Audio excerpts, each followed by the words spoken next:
La lecture pour ce 23 janvier 2024 se fera dans l'épître de Paul aux Éphésiens, chapitre 4, verset 17 jusqu'au verset 32. Éphésiens 4, verset 17 à 32. Je lis pour vous. Voici donc ce que je dis et ce que je déclare dans le Seigneur, c'est que vous ne devez plus marcher comme les païens, qui marchent selon la vanité de leurs pensées. Ils ont l'intelligence obscurcie. Ils sont étrangers à la vie de Dieu à cause de l'ignorance qui est en eux, à cause de l'endurcissement de leur cœur. Ayant perdu tout sentiment, ils se sont livrés à la dissolution pour commettre toute espèce d'impureté jointe à la cupidité. Mais vous, ce n'est pas ainsi que vous avez appris Christ. Si du moins vous l'avez entendu, et si, conformément à la vérité qui est en Jésus, c'est en lui que vous avez été instruits à vous dépouiller.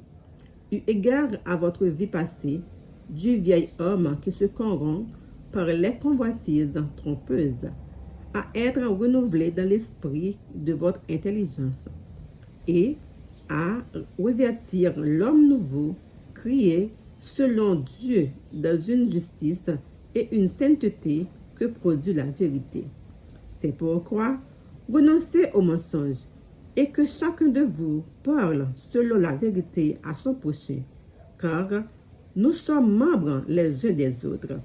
Si vous vous mettez en colère, ne péchez point, que le soleil ne se couche pas sur votre colère, et ne donnez pas accès au diable, que celui qui dérobait ne dérobe plus, mais plutôt qu'il travaille en faisant de ses mains ce qui est bien, pour avoir de quoi donner à celui qui est dans le besoin.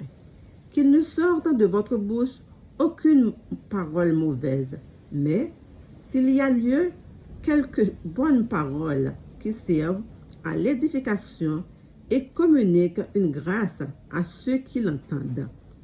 N'attristez pas le Saint-Esprit de Dieu, par lequel vous avez été scellés pour le jour de la rédemption.